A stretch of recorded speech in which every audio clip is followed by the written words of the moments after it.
Ménopause. Ce mot fait trembler tant de femmes. La plupart d'entre elles prennent cette période comme étant le début d'une fin annoncée. Une déchéance inéluctable du corps qui glisse vers l'état de vieillesse. Tu as sûrement dû entendre des mots qui peuvent faire peur, comme sécheresse vaginale, baisse de libido ou encore bouffée de chaleur. Pourtant, je vais te montrer dans cet article qu'il n'en est rien et que c'est au contraire une période intéressante pour toi et ton ou ta partenaire également. Mais avant, je te présente très rapidement la chaîne. Bonjour à toi, tu es bien sur la chaîne Harmonie des corps. Sur cette chaîne, je te donne des conseils pour éviter d'être déçu dans ta sexualité ou pour comprendre pourquoi tu sembles avoir des problèmes en couple. Je t'aide à voir la sexualité autrement et à y trouver le plaisir que tu recherches. En plus de t'abonner à la chaîne, je t'invite à t'inscrire à la newsletter du site harmoniedescorps.fr, harmoniedescorps.fr, dans laquelle tu retrouveras chaque semaine des informations inédites sur l'article de fond.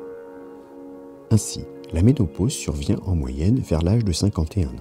Elle débute entre 40 et 55 ans et va mettre en moyenne 4 ans pour se mettre définitivement en place. Si tu as la mauvaise habitude de fumer, chez toi, la ménopause risque de se produire plus tôt que si tu n'avais pas ce mauvais travers.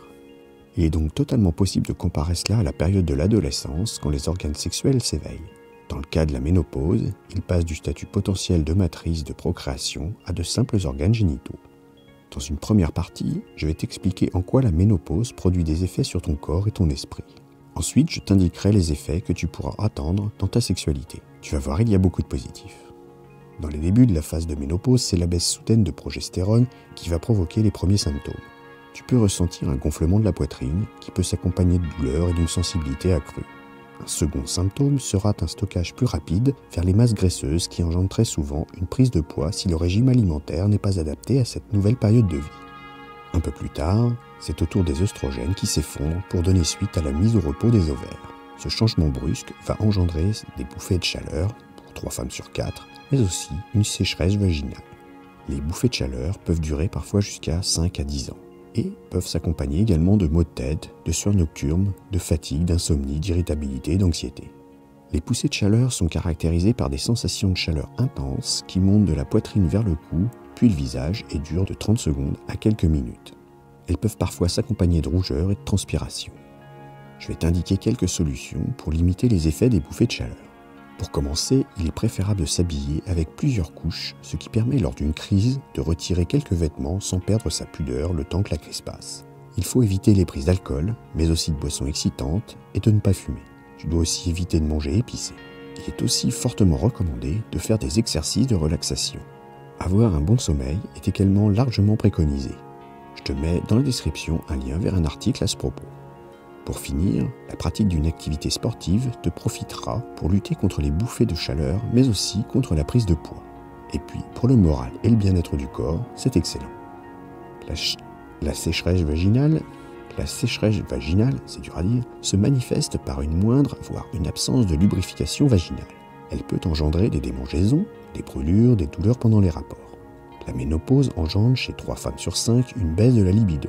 Cependant, il est intéressant de savoir si cette baisse est directement imputable aux baisses des hormones ou bien aux conséquences de la sécheresse qui en est liée. En effet, le fait d'avoir des douleurs lors des rapports les rend donc moins agréables, ce qui implique de moins les désirer. Il est même possible de les fuir au maximum si les douleurs sont difficilement supportables. C'est cependant un très mauvais calcul, car la sécheresse vaginale n'est vraiment pas une fatalité. Il est tout à fait possible d'avoir des rapports sexuels plaisants en suivant les quelques conseils suivants. Tout d'abord, pour contrer le manque de lubrification, il sera nécessaire d'apporter un lubrifiant. Tu le choisiras à base d'eau, sans qu'il soit aromatisé et sans additifs. Ne t'inquiète pas, 3 femmes sur 4 ont recours à ce substituant.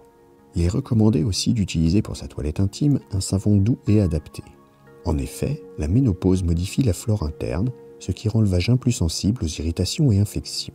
Il est donc nécessaire de préserver la flore pour qu'elle continue à jouer son rôle protecteur, évitant ainsi les brûlures. Environ 1 femme sur 4 va utiliser un savon spécifique. Ton gynécologue peut aussi te proposer un complément hormonal. Personnellement, je pense que c'est vraiment la dernière chose à mettre en place si tu as testé tout le reste et qu'il reste encore quelques inconforts. Ce sont en effet des produits chimiques de synthèse dont le corps n'a a priori pas besoin. Ces traitements sont prescrits à peu près 1 femme sur 4, ce qui me semble vraiment exagéré. Pour améliorer la lubrification mais aussi raffermir le plancher pelvien, tu peux utiliser des bouilles de geisha. Ce sont des boules, unitaires ou par deux, qui sont creuses et qui comportent à l'intérieur un noyau mobile. Celui-ci, par ses mouvements produits, par les déplacements du corps, masser indirectement les parois vaginales. Ce sont des massages qui permettront une meilleure lubrification au fur et à mesure de leur utilisation. De plus, en pratiquant ainsi, et pour maintenir les billes en place, il est nécessaire de contracter ton périnée. Cela va le remuscler et de cette façon, éviter ou en tout cas réduire la nuisance des fuites urinaires ou encore plus grave, la chute d'organes. Il est recommandé de ne pas porter les boules pendant des séances de plus de 30 minutes par jour. Même si pour un couple sur 5, la ménopause fait naître des tensions à cause des rapports sexuels plus difficiles, voire inexistants, il existe des solutions pour ne pas en arriver là. Pour lutter contre cette sécheresse vaginale, je conseille donc de prendre beaucoup plus de temps pour les préliminaires. Cela va aider à faire monter le désir et ainsi l'excitation qui s'ensuit. Je préconise également de pratiquer la masturbation.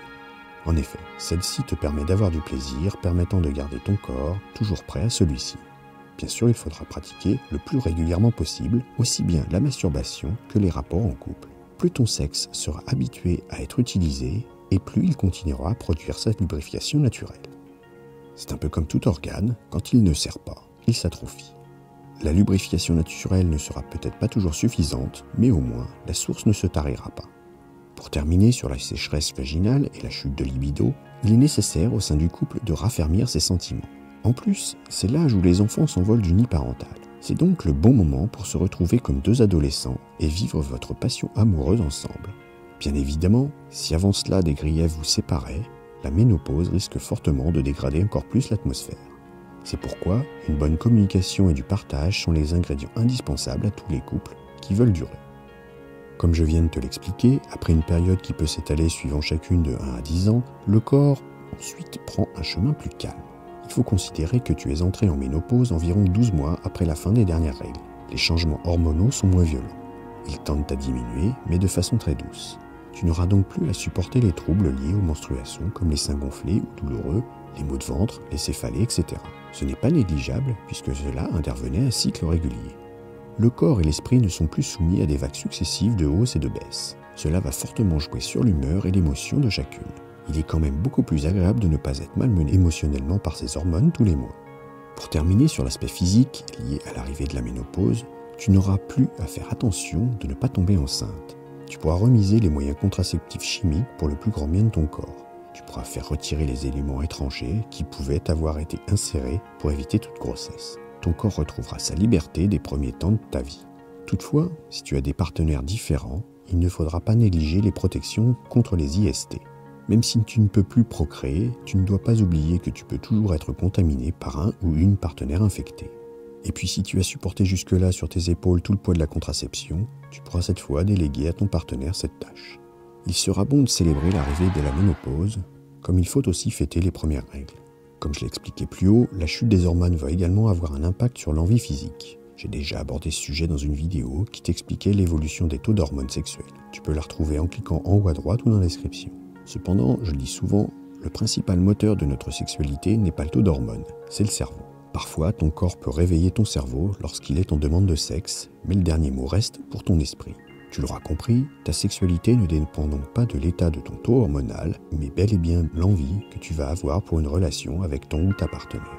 Cette envie sera d'autant plus grande que tu auras fantasmé celle-ci au préalable. La sexualité d'aujourd'hui ne doit plus être calquée sur celle de tes aïeuls. Ainsi, ton cerveau est prêt à commander le corps, tu l'auras compris.